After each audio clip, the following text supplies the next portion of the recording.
Selection batch में आप सभी का स्वागत है। दोस्तों, कैसे हैं आप? आशा करता हूं आप बहुत अच्छे होंगे और अपनी तैयारी को कंटिन्यू कर रहे होंगे। लेकिन दोस्तों, आज हम एक ऐसे कोर्स की शुरुआत कर रहे हैं जिस कोर्स को फॉलो करने के पश्चात, जिस कोर्स को अच्छे तरीके से पढ़ने के पश्चात आप अपना एंट्रेंस एग्ज़ाम बहुत शानदार तरीके से क्रैक कर जाएंगे। आज हम फिज़िक्स में पहले चैप्टर की शुरुआत कर रहे हैं जिस चैप्टर का नाम मापन है। ठीक है, अब इस मापन चैप्टर को हम कैसे समाप्त करेंगे उसको मैंने इससे पहली वाली वीडियो में बताया था, लेकिन मैं इसको फिर से रिपीट कर देता हूँ। इसको हम 2 लेक्चर में समाप्त करेंगे। अब 2 लेक्चर कैसे होंगे? एक लेक्चर वो होगा जिसमें इसकी पूरी थ्योरी को एकदम एक्सप्लेन से समझाया जाएगा। दूसरा लेक्चर जो होगा, यानी इस पूरे चैप्टर से जितने भी इम्पोर्टेंट क्वेश्चंस निकलते हैं उनको डिज़ाइन किया जाएगा। तो दोस्तों, आइए हम इसकी शुरुआत करते हैं और इसकी शुरुआत बहुत ज़बरदस्त लाइन से करते हैं कि रख हौसला वो मंजर भी आएगा, प्यासे के पास चलकर समंदर भी आएगा, हार कर न बैठना ए मंजिल के मुसाफिर, चूँकि मंजिल भी मिलेगी और मिलने का मज़ा भी आएगा, चूँकि मंजिल भी मिलेगी और मिलने का मज़ा भी आएगा। देखिए दोस्तों, आपका पहला जो चैप्टर है वो मापन है फिज़िक्स में। ठीक है, इसको इंग्लिश में मेजरमेंट कहते हैं। ठीक है, उसके बाद में इसका हम थोड़ा सा इंट्रोडक्शन कर लेते हैं, इसका परिचय देख लेते हैं। उसको 2 लाइनों के माध्यम से देखते हैं। इसमें कहा गया है कि किसी भौतिक राशि को मापने के लिए एक मानक मात्रक की आवश्यकता होती है। ठीक है, किसी भौतिक राशि का मापन निम्न 2 भागों में व्यक्त किया गया है, एक तो आंकिक मान, एक मात्रक। नहीं समझे? आइए एग्जाम्पल से समझते हैं। फॉर एग्जाम्पल दोस्तों, यहाँ पर आप देखिएगा, ये हमारी एक ईंट है। ठीक है, ये हमारी क्या है? एक ईंट है। तो ये ईंट जो है हमारी 3 किलोग्राम की है, 3 kg की है। अब इसमें 3 क्या है? ये इसका आंकिक मान है और kg क्या है? ये इसका मात्रक है। ठीक है, उसके बाद में ये आंकिक मान क्या होता है, मात्रक क्या होता है, उसको भी डीपली में समझते हैं। सारी चीज़ों को एकदम क्लियर से समझते हुए चलेंगे और जहाँ जहाँ से क्वेश्चन बनेंगे मैं आपको बिल्कुल अच्छे तरीके से बताता चलूँगा। ठीक है, अब यहाँ पर जैसे कि आप देख रहे हैं कि जो उस राशि के परिमाण को प्रदर्शित करता है, जैसे मैंने कहा कि 3 किलोग्राम। ठीक है, यानी इस ईंट के परिमाण को व्यक्त कर रहा है, इस ईंट की भार को व्यक्त कर रहा है। ठीक है, अर्थात यह बताता है कि उस राशि में उसका मात्रक कितनी बार सम्मिलित है। ठीक है, यानी केजी जो है ये इस राशि में 3 बार सम्मिलित है। इस चीज़ को भी आप याद रखेंगे। अब मात्रक क्या होता है? यूनिट्स, राशि के मात्रक का नाम जिसमें वह भौतिक राशि मापी जाती है। जैसे द्रव्यमान का मात्रक किलोग्राम होता है। ठीक है, किसी भौतिक राशि का आंकिक मान उसके मात्रक के व्युत्क्रमानुपाती होता है। ये चीज़ आप समझ चुके होंगे। ठीक है, भौतिक राशि को मापने के लिए मानक मात्रक की आवश्यकता होती है। इस चीज़ को भी आप याद रखेंगे। उसके बाद में हम समझते हैं राशियाँ तथा मात्रक, क्वांटिटीज़ एंड यूनिट्स क्या होती हैं। ये 3 प्रकार की राशियाँ होती हैं, जिसमें से पहली राशियाँ जैसे कि आप देख रहे हैं कि मूल राशियाँ होती हैं। ठीक है, मूल राशियाँ, और जब मूल राशियाँ होती हैं तो इसके मूल मात्रक भी होते हैं। इसको इंग्लिश में fundamental quantities and fundamental units कहते हैं। ठीक है, वह भौतिक राशि जो एक दूसरे से स्वतंत्र होती है, एक दूसरे से आज़ाद होती है, मूल राशियाँ कहलाती है। लंबाई, द्रव्यमान, समय, वैद्युत धारा, ताप, ज्योति तीव्रता तथा पदार्थ की मात्रा। अब यहीं से क्वेश्चन बनेगा आपका कि कितनी मूल राशियाँ होती हैं, तो आपका जवाब क्या होगा? 7 मूल राशियाँ होती हैं। ठीक है, इस चीज़ को भी आप याद रखेंगे। मूल राशि के मूल मात्रक क्या होते हैं? जैसे यहाँ पर लंबाई का मात्रक मीटर दिया हुआ है, द्रव्यमान का मात्रक किलोग्राम दिया हुआ है, समय का मात्रक सेकंड दिया हुआ है, विद्युत धारा का मात्रक केल्विन दिया हुआ है, ताप का मात्रक कैंडेला दिया हुआ है, और ज्योति तीव्रता का यहाँ पर विद्युत धारा का मात्रक एम्पियर है। ठीक है, और यहाँ पे देखिए थोड़ा सा मिस्टेक इन्होंने किया है। लंबाई का मात्रक तो मीटर हुआ, द्रव्यमान का मात्रक किलोग्राम हुआ, समय का मात्रक सेकंड हुआ, विद्युत धारा का मात्रक एम्पियर हुआ, ताप का मात्रक कैंडेला हुआ, और ज्योति तीव्रता का मात्रक मोल हुआ। ठीक है, ये मूल राशियों के 7 मूल मात्रक है। इस चीज़ को भी आप याद रखेंगे, और ये दोस्तों इसके बारे में भी हमें अभी डिटेल में समझना है। ठीक है, उसके बाद में जो नेक्स्ट है, दूसरी जो हमारी है वो हमारी पूरक राशियां हैं। क्या होती है पूरक राशियाँ, इसके बारे में हम अच्छे तरीके से समझते हैं। इंग्लिश में इसको सप्लीमेंट्री क्वांटिटीज़ एंड यूनिट्स कहते हैं। वह राशियाँ जिनके मात्रक तो होते हैं परंतु उनकी विमाएँ नहीं होती, उनका कोई डायमेंशन नहीं होता, ठीक है, पूरक राशियाँ कहलाती है। इतनी सी लाइन है। एग्जाम्पल, जैसे वेग का मात्रक, वेग की जो विमा होती है वो LT पे -1 होती है। वेग की जो विमा होती है वो LT पे -1 होती है, तो इसकी विमा हो गई। लेकिन यहाँ पर वो कह रहा है कि पूरक राशियाँ जिसके मात्रक तो होते हैं लेकिन विमा नहीं होती, तो इसकी कोई विमा नहीं होगी। अब यहाँ पर जो पूरक राशियाँ हैं वो कितनी हैं, जैसे तलीय कोण तथा घन कोण, ये पूरक राशियाँ हैं। तलीय कोण का मात्रक रेडियन है और घन कोण का मात्रक यहाँ पर स्टेरेडियन है। इस चीज़ को भी आप याद रखेंगे। यहाँ से भी क्वेश्चंस बन सकता है कि पूरक राशियाँ, निम्न में से पूरक राशियों के नाम लिखिएगा, तो आप टिक कर दीजिएगा। जैसे यहाँ पर घन कोण है और तलीय कोण है और घन कोण है, ये पूरक राशियाँ हैं। इनके मात्रक रेडियन है और स्टेरेडियन है। इस चीज़ को भी आप याद रखेंगे। और दूसरी बात, यहाँ पर इसका आपको एक फॉर्मूला भी याद रखना है। थीटा इज इक्वल टू चाप बटे त्रिज्या। थीटा इज इक्वल टू चाप यानी डेल्टा एल, त्रिज्या मतलब आर। इस चीज़ को भी आप अच्छे तरीके से देख लेंगे। जहाँ से भी क्वेश्चन बनेगा दोस्तों मैं आपको बताता चलूँगा, बस आपको ज़्यादा टेंशन नहीं लेनी है, ठीक है। उसके बाद में यहाँ पर देखिएगा व्युत्पन्न राशियाँ क्या होती हैं, उसके बारे में हम समझते हैं, जिसको हम इंग्लिश में ड्राइव्ड क्वांटिटीज़ एंड यूनिट्स कहते हैं। वह राशियाँ जो मूल राशियों की सहायता से प्राप्त होती हैं व्युत्पन्न राशियाँ कहलाती हैं। क्या मतलब हुआ? अब ये कह रहा है कि वह राशियाँ जो मूल राशियों की सहायता से प्राप्त होती हैं, जैसे क्षेत्रफल का मात्रक जो होता है, क्षेत्रफल का जो मात्रक होता है वो मीटर स्क्वायर होता है, ठीक है, मीटर स्क्वायर। अब ये मीटर स्क्वायर कैसा है? अरे मीटर इंटू मीटर ही तो बन करके ये मीटर स्क्वायर हुआ। अब ये मीटर जो है ये मूल राशियाँ है, तो वो यही तो कह रहा है कि वह राशियाँ जो मूल राशियों की सहायता से प्राप्त होती है, यानी किसी पर डिपेंड होती है, ठीक है, व्युत्पन्न राशियाँ कहलाती हैं। जैसे क्षेत्रफल, आयतन, दाब, चाल व्युत्पन्न राशियाँ हैं, ठीक है। व्युत्पन्न राशियों को व्यक्त करने के लिए प्रयुक्त किए जाने वाले मात्रक व्युत्पन्न मात्रक कहलाते हैं। इस चीज़ को भी आप याद रखेंगे। वह मात्रक मूल मात्रकों की सहायता से प्राप्त किए जाते हैं। जैसे क्षेत्रफल, जैसे मैंने कि आपको अभी बताया है कि क्षेत्रफल का मात्रक मीटर स्क्वायर है, जो कि मूल मात्रक से ही प्राप्त किया गया है, ठीक है। इस चीज़ को भी आप याद रखेंगे। आई होप दोस्तों ये तीनों राशियों के बारे में आप अच्छे तरीके से समझ गए होंगे। कहीं भी डाउट होता है आप डायरेक्ट मुझसे कॉल करके पूछ सकते हैं, जो कि मेरा नंबर यहाँ पर 9997574396 है। आप इस वाले नंबर पर व्हाट्सएप पर आप मुझे स्क्रीनशॉट या फिर फ़ोटो क्लिक करके सेंड कर देंगे और मैं आपको उसको बता दूंगा, ठीक है। इसमें कोई भी परेशानी आपको नहीं होने वाली है। अब यहाँ पर हम पढ़ने वाले हैं मात्रकों की पद्धति, सिस्टम ऑफ यूनिट्स, ठीक है, इंग्लिश में कहते हैं। अब कुछ पद्धति होती है, प्रचलित पद्धति है, सिस्टम ऑफ यूनिट्स, यानी पद्धति तो बहुत सारी होती है लेकिन कुछ प्रचलित पद्धति यहाँ पर जो कि प्रयुक्त होती हैं उसको यहाँ पर बताया गया है। आप यहाँ पर देखिएगा, पहली पद्धति जो आपको दिख रही है CGS पद्धति। ये पद्धति मात्रकों की गौसीय पद्धति भी कहलाती है। CGS पद्धति को गौसीय पद्धति भी कहते हैं। इस चीज़ को भी आप याद रखेंगे, ठीक है। इसमें लंबाई, द्रव्यमान तथा समय को क्रमशः सेंटीमीटर, ग्राम को G से तथा सेकंड को S मात्रकों में मापा जाता है। जैसे यहाँ पर CGS यानी सेंटीग्राम सेकंड, S से भी पता चल रहा है, ठीक है। उसके बाद में MKS पद्धति है, यहाँ पर मीटर किलोग्राम सेकंड, ठीक है।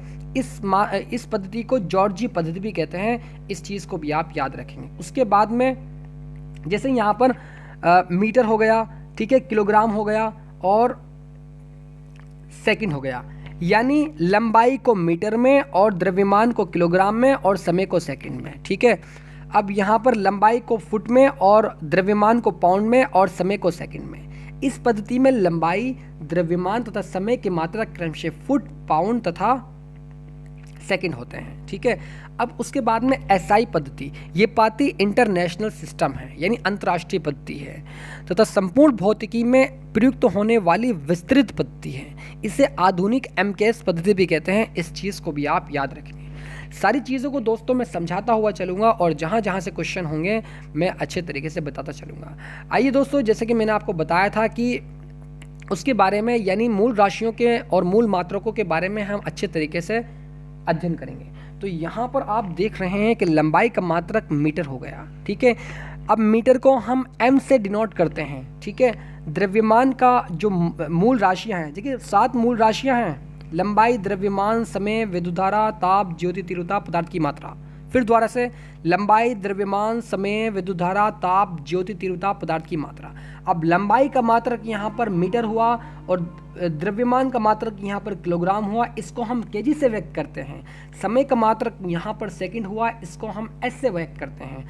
विद्युतधारा का मात्रक यहाँ पर एम्पियर हुआ, इसको हम एस से डिनोट करते हैं। ताप का मूल मात्रक यानी मूल राशि जो ताप है इसका मूल मात्रक केल्विन हुआ, इसको हम कैसे डिनोट करते हैं। ज्योति तीव्रता का कंडेला, इसको हम सीडी से व्यक्त करते हैं। पदार्थ की मात्रा यानी इसका जो मूल मात्रक है वो मोल है, इसको हम MOL से व्यक्त करते हैं। आई होप दोस्तों ये बिल्कुल सही तरीके से आप अच्छे तरीके से समझ गए होंगे मूल राशियों के बारे में और मूल मात्रकों के बारे में। 7 मूल राशियां हैं, इनके बारे में यानी ये चीज़ें यानी ये मूल राशियां आपकी जमा पर रटी होनी चाहिए। कोई भी आपसे पूछे कितनी मूल राशियाँ होती हैं, 7 होती हैं। वो पूछिए कौन कौन सी होती हैं, लंबाई, द्रव्यमान, समय, विद्युतधारा, ताप, ज्योति तीव्रता, पदार्थ की मात्रा। इसको किस तरह से, इसका मूल मात्रक क्या होता है, metre, kilogram, second, ampere, kelvin, candela, mole, ठीक है। इन सारी चीज़ों को दोस्तों अच्छे तरीके से आपको देख लेना है, पढ़ लेना है। उसके बाद में यानी हमें कुछ याद रखना है। जैसे यहाँ पर लंबाई के जो मात्रक होते हैं, जैसे लंबाई, द्रव्यमान तथा समय के अन्य मात्रक, other units of length, mass and time. लंबाई के मात्रक यूनिट्स ऑफ लेंथ, जैसे एक एंगस्ट्रॉम किसके बराबर होता है, 10⁻⁻10 मीटर। एक एंगस्ट्रॉम 10⁻⁻10 मीटर के बराबर होता है। एक माइक्रोन 10⁻⁻6 मीटर के बराबर होता है। एक सेंटीमीटर 10⁻⁻2 मीटर के बराबर होता है। एक मेगामीटर 10⁻6 मीटर के होता है। एक टेरोमीटर 10⁻12 मीटर के होता है। इसी प्रकार एक नैनोमीटर 10⁻⁻9 मीटर होता है। एक मिलीमीटर 10⁻⁻3 मीटर होता है। एक किलोमीटर 10⁻3 मीटर होता है। जिगामीटर यानी 10⁻9 मीटर। एक प्रकाश वर्ष वेरी वेरी इंपॉर्टेंट है दोस्तों, बहुत ज़्यादा इंपॉर्टेंट है। इनमें सभी में से मैं बता देता हूँ, एक एंगस्ट्रॉम, एक माइक्रोन, एक सेंटीमीटर, ठीक है, एक नैनोमीटर, एक मिलीमीटर और एक प्रकाश वर्ष। ये पांचों आपको जो बताए हैं मैंने, ये अच्छे तरीके से देख लेने, क्योंकि ये क्वेश्चंस में बार बार काम आते हैं, इसका यूज़ करना पड़ता है, ठीक है। इनकी वैल्यूज़ को आप याद रखें। जैसे एक प्रकाश वर्ष में 9.46 × 10⁻15 मीटर होते हैं। अच्छे तरीके से आप इनको देख लेंगे और मुझे उम्मीद है कि आप इनको अच्छे तरीके से देख करने के पश्चात याद भी रखेंगे, ठीक है। आइए हम उसको देख लेंगे। उसके बाद में द्रव्यमान के मात्रक जो होते हैं यूनिट्स ऑफ मास, जैसे एक माइक्रोग्राम 10⁻⁻6 किलोग्राम, एक मिलीग्राम 10⁻⁻3 किलोग्राम, एक ग्राम 10⁻⁻3 किलोग्राम, एक कुंटल 10⁻²। अब 10⁻² का क्या मतलब है, 10⁻⁻3 का क्या मतलब है। फॉर एग्जाम्पल जैसे ये 10⁻² लिखा हुआ है, तो इसका मतलब क्या हुआ, 10 × 10। जब हम 10 की मल्टीप्लाई इसमें करेंगे तो कितना आ जाएगा, 10 250, 10 10 the 100। तो यहाँ पर क्या हुआ कि ये 100 हो गया, ठीक है। यानी एक कुंटल 100 किलोग्राम होता है, एक कुंटल 100 किलोग्राम होता है, ठीक है। अब 10⁻³ का क्या मतलब है, अब 10⁻³ यहाँ पर लिखा हुआ है, तो इसका मतलब ये हुआ कि 1/10⁻³ यानी जब इसको हम ऊपर लेकर जाएंगे तो पावर माइनस में हो जाएगी, ठीक है, और नीचे लेकर आएंगे तो माइनस में है तो प्लस हो जाएगी, ठीक है। इस चीज़ को भी आप याद रखेंगे। एक मीट्रिक टन 10⁻³ किलोग्राम होता है, इस चीज़ को भी आप याद रखेंगे। उसके बाद में दोस्तों यहाँ से भी कई बार क्वेश्चंस पूछ लिया जाता है 1 मार्क्स में, तो इसको भी एक दफ़े हम देख लेंगे अच्छे तरीके से। वर्नियर कैलिपर्स का अल्पतमांक, least count of vernier callipers. जैसे कि आप यहाँ पर देख रहे हैं कि वर्नियर पैमाने के एक भाग की लंबाई, पहले आपको मैं एक बात बताता हूँ, वर्नियर कैलिपर्स में 2 पैमाने होते हैं, एक तो वर्नियर पैमाना, एक मुख्य पैमाना, ठीक है। उसके बाद में वर्नियर पैमाने के एक भाग की लंबाई मुख्य पैमाने के एक भाग की लंबाई से कम होती है। वर्नियर पैमाने के एक भाग की लंबाई जो होती है वो मुख्य पैमाने के एक भाग की लंबाई से कम होती है। इस अंतर को वर्नियर का अल्पतमांक कहते हैं, ठीक है। तो वर्नियर कैलिपर्स का जो अल्पतमांक होता है वो 0.01 भी होता है, 0.02 भी होता है। इस वैल्यू को भी आप याद रखेंगे, ठीक है। यदि वर्नियर पैमाने के n भाग मुख्य पैमाने के n-1 भागों के बराबर होता है तब वर्नियर पैमाने का एक भाग इज इक्वल टू मुख्य पैमाने के n-1/n भाग। ठीक है, अब अल्पतमांक क्या होता है? तो यहाँ से अल्पतमांक इसका मुख्य पैमाने का एक भाग माइनस के वर्नियर पैमाने का एक भाग। ठीक है, मुख्य पैमाने का एक भाग माइनस के मुख्य पैमाने का n-1/n भाग। ठीक है, अब उसके बाद में जो हमारा एक फॉर्मूला निकलकर यहाँ पर आ चुका है फाइनली, वर्नियर पैमाने का अल्पतमांक यानी मुख्य पैमाने के एक भाग की लंबाई अपॉन वर्नियर पैमाने पर एक भागों की संख्या। ठीक है, आई होप दोस्तों ये आपको अच्छे तरीके से देख लेना है, बस ज़्यादा यहाँ से क्वेश्चन नहीं बनते, कभी कभी 1 मार्क्स का क्वेश्चन यहाँ से पूछ लिया जाता है। ठीक है, उसके बाद में यहाँ पर ये देखिएगा, वर्नियर कैलिपर्स के दोनों जबड़ों को आपस में स्पर्श कराने पर यदि मुख्य पैमाने की शून्य रेखा वर्नियर पैमाने की शून्य रेखा में ठीक सीध में ना हो तो ये दोष शून्यांक त्रुटि कहलाता है। अगर सीध में हो तो त्रुटि नहीं कहलाता है, सीध में ना हो तो ये दोष शून्यांक त्रुटि कहलाता है। प्रेक्षित लंबाई इज इक्वल टू मुख्य पैमाने की माप वर्नियर का मिलने वाला चिन्ह इंटू अल्पतमांक। ठीक है, उसके बाद में एक दफ़े इसको भी देख लेना है, वास्तविक लंबाई इज इक्वल टू प्रेक्षित लंबाई माइनस के शून्यांक त्रुटि इंटू चिन्ह सहित। ठीक है, आइए उसके बाद में हम यहाँ पर समझते हैं यथार्थता की सीमा। यथार्थता की सीमा, लिमिटेशन ऑफ एक्यूरेसी क्या होता है उसको हम समझते हैं। जैसे कि दोस्तों आप देख रहे हैं, इसको थोड़ा सा जूम करके दिखाता हूँ। किसी यंत्र की यथार्थता की सीमा उस यंत्र के अल्पतमांक पर निर्भर करती है। किसी यंत्र का अल्पतमांक जितना न्यूनतम होगा उसके द्वारा मापी गई माप उतनी ही यथार्थ होगी। आइए इसको हम समझते हैं। सार्थक अंक, सिग्निफिकेंट डिजिट्स इसको इंग्लिश में कहते हैं। किसी माप को जितने अंकों में शुद्ध रूप में प्राप्त किया जा सकता है, अर्थात उस अंकों की संख्या को जिनके द्वारा किसी राशि को निश्चित रूप से व्यक्त किया जा सकता है, सार्थक अंक कहलाते हैं। हालांकि इसका डेफिनेशन से कोई मतलब नहीं है, लेकिन हम इसको एक दफ़े पढ़ लेते हैं, पढ़ने में कोई दिक्कत नहीं है। इसको एग्जाम्पल से हम समझते हुए चलेंगे। ठीक है, आप निश्चिंत रहिएगा, सारी चीज़ों को अच्छे तरीके से समझाया जाएगा। किसी माप में सार्थक अंकों को ज्ञात करने के लिए अग्रलिखित बातें ध्यान में रखते हैं। कुछ बातें हैं जो ध्यान में रखनी चाहिए, जिसमें से पहली बात मैं आपको कहने जा रहा हूं, जैसे कि आप देख रहे हैं कि 10 की घातों के गुणनफल का सार्थक अंकों की संख्या पर कोई प्रभाव नहीं पड़ता। फॉर एग्जाम्पल, जैसे यहाँ पर 8.2 इंटू 10⁻² है, तो इस 8.2 पर 10⁻² का कोई भी फर्क नहीं पड़ेगा, कोई भी चेंजिंग नहीं आएगी। यहाँ पर 8.2 इंटू 10⁻4 में सार्थक अंकों की संख्या 2 है। कैसे है आइए देखते हैं। जैसे यहाँ पर ये जो 10⁻2 है तो इसमें ये काउंट नहीं होगा, इसका इससे कोई मतलब ही नहीं है। ठीक है, 8.2 है तो सार्थक अंक इसमें 2 हैं। ठीक है, यहाँ पर 8.2 है और 10⁻4 है तो इसमें इसको तो हमें काउंट करना ही नहीं है। यहाँ पर 1 और 2 यानी 2 सार्थक अंक इसमें हो गए हमारे। ठीक है, बिल्कुल।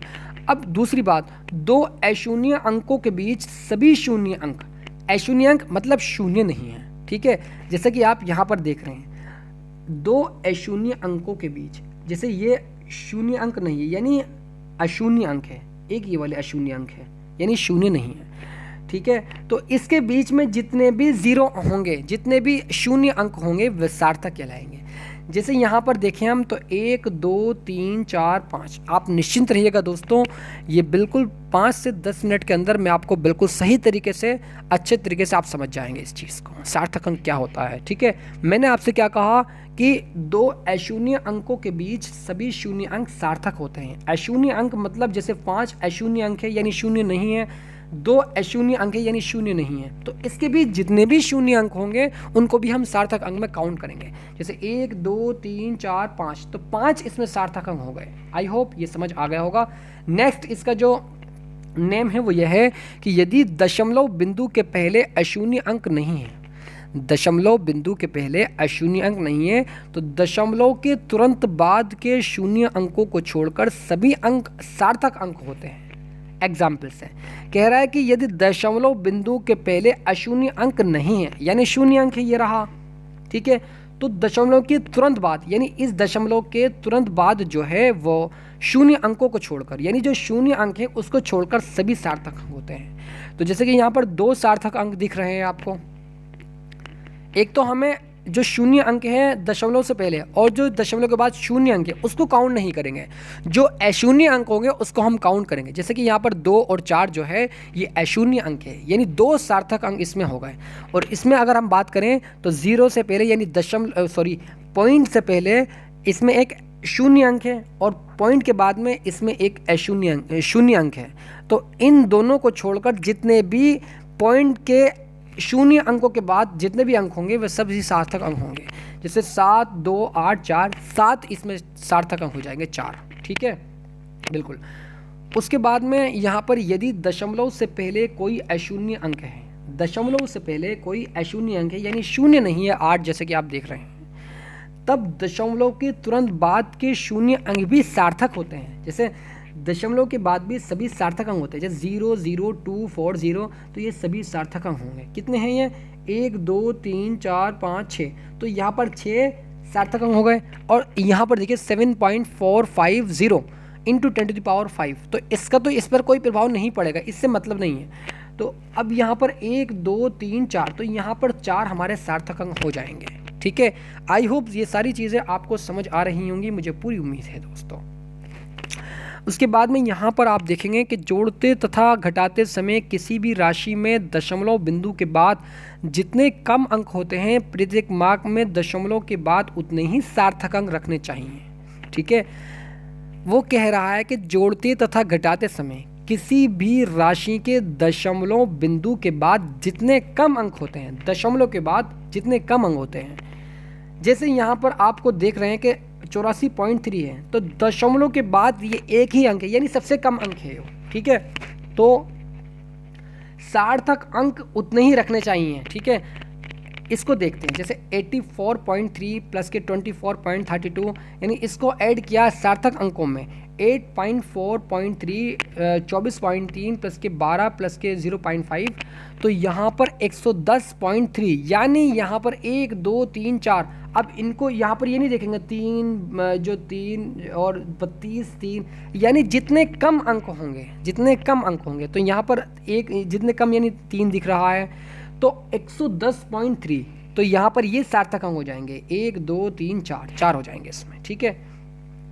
समझ आ गया होगा, मुझे पूरी उम्मीद है। उसके बाद में विभिन्न मापों की गुणा तथा भाग करने पर प्राप्त गुणनफल तथा भागफल में केवल उतने ही सार्थक अंक रखने चाहिए जितने कि सबसे कम सार्थक अंक वाली माप में है, ठीक है। जैसे यदि एग्जाम्पल से यदि किसी घनाभ की लंबाई चौड़ाई तथा ऊंचाई क्रमशः 1.2, 1.31, 1.42 सेंटीमीटर है, यानी इसकी लंबाई जो है वो 1.2, चौड़ाई जो है 1.31 और ऊंचाई जो है 1.42 सेंटीमीटर है। आयतन इसका निकालना है और आयतन का फॉर्मूला जो होता है V = A³ होता है, ठीक है। यानी प्रत्येक भुजा को हम A से डिनोट करते हैं, ठीक है। तो इसकी इससे और इसकी इससे, इन सभी की आपस में मल्टीप्लाई करेंगे तो 2.232 घन सेंटीमीटर में 4 अंक हो जाएंगे। लेकिन चूंकि लंबाई में 2 ही सार्थक अंक हैं, जैसे कि आप देख रहे हैं कि लंबाई जो है लंबाई में 2 ही सार्थक अंक है, 1.2 सेंटीमीटर, तो इसका जो आयतन होगा वो 2.2 घन सेंटीमीटर होगा, ना कि 2.232 होगा। पॉइंट के बाद में एक ही अंक लेंगे क्योंकि यहाँ पर लंबाई में सबसे कम अंक हैं, ठीक है, यही सार्थक अंक कहलाए जाएंगे, ठीक है। आई होप ये चीज़ भी आपको समझ आ गई होगी। उसके बाद में अब हम कोटिमान की बात कर लेते हैं। परिमाण की कोटि एवं कोटिमान क्या होता है, इस चीज़ को भी समझिएगा, इंपॉर्टेंट है, कभी कभी पूछ लिया जाता है इससे भी क्वेश्चन। ये किसी परिमाण को सुगमता व सुलभता से दर्शाने के उद्देश्य से कार्य सहायक होता है, ठीक है। यदि किसी परिमाण को निम्नांकित तरीके से लिखा जाए, जैसे a × 10⁻⁵, जहाँ a जो है वो या तो 1 से बड़ा है या 1 के बराबर है और जो a है वो 10 से छोटा है, एग्जाम्पल, तथा b एक धनात्मक या ऋणात्मक पूर्णांक है, तो 10⁻⁵ उपरोक्त परिमाण की कोटि होगा। जो 10⁻⁵ है, जो 10⁻⁵ है ये इसका कोटि होगा, ठीक है, ये इसकी परिमाण की कोटि होगा, जिसमें से b जो होगा, b जो दिख रहा है, पावर जो दिख रही है, ये परिमाण का कोटि मान कहलाएगा। कोटि यानी 10⁻⁵, कोटि मान यानी जो उसकी पावर है, जो उसकी पावर है, ठीक है। इसको एग्जाम्पल के तौर से समझते हैं। जैसे कि आप यहाँ पर देख रहे हैं कि पृथ्वी की त्रिज्या जो होती है, रेडियस जो होती है, वो 6400 किलोमीटर होती है, ठीक है। इसको हम पहले 10 टू द पावर में कन्वर्ट करते हैं, तो 6.4 इंटू 10 टू द पावर 3, ठीक है। अब हमें चूँकि सार्थक अंकों में हमें 10 की पावर का कोई इसमें लेना देना नहीं होता है, बात आती है 6.4 की, ठीक है। तो इसमें 2 ही सार्थक अंक हैं, ये बात तो आपको क्लियर हो गई है। लेकिन यहाँ पर हमें क्या बताना है, यहाँ पर हमें कोटि और कोटि मान बताना है। तो कोटि मान कैसे बताएंगे, आइए उसको देखते हैं। तो r की कोटि जो हो गई वो 10 टू द पावर 3 हो गई। अरे भाई कोटि ये हो गई, जैसे कि मैंने आपको यहाँ बताया था 10 टू द पावर b जो है वो उपरोक्त परिमाण की कोटि है, इसकी यानी इसकी 6.4 की ये कोटि है, ठीक है। अब इसका कोटि मान यानी इसकी पावर, अब 4 कैसे हो गई, अब 4 ऐसे हो गई चूँकि हम 6.4 जो है इसकी तुलना 3.16 से करेंगे। अगर 6.4 3.16 से बड़ा है तो इस पावर में 1 प्लस कर देंगे, ठीक है। अगर 6.4 3.16 से छोटा है तो उसमें हम 1 माइनस कर देंगे। इस चीज़ को अभी आप याद रखेंगे। जैसे हमें कोटि मान पूछा गया है, तो 6.4 जो है वो 3.16 से बड़ा है, तो इसकी पावर में 1 प्लस करके वो उसका कोटि मान हो जाएगा। आई होप दोस्तों एग्जाम्पल के तौर से आपको समझ आ गया होगा, मुझे पूरी उम्मीद है, ठीक है। तो जितने भी इसमें थ्योरी हमारी इम्पोर्टेंट थी मैंने सभी इस पूरे मापन चैप्टर से डिस्कस की है। अब नेक्स्ट चैप्टर में यानी नेक्स्ट जो हम चैप्टर कह रहा हूँ मैं, नेक्स्ट जो वीडियो आने वाली है उसमें इस पूरे चैप्टर से जितने भी इम्पोर्टेंट क्वेश्चन बनते हैं उनको हम बताएंगे। तो दोस्तों आज के लिए इतना ही काफ़ी है, ठीक है। नेक्स्ट वीडियो में हम इसके क्वेश्चन आंसर को डिस्कस करेंगे। तब तक के लिए बने रहिएगा। God bless you students, love you and take care.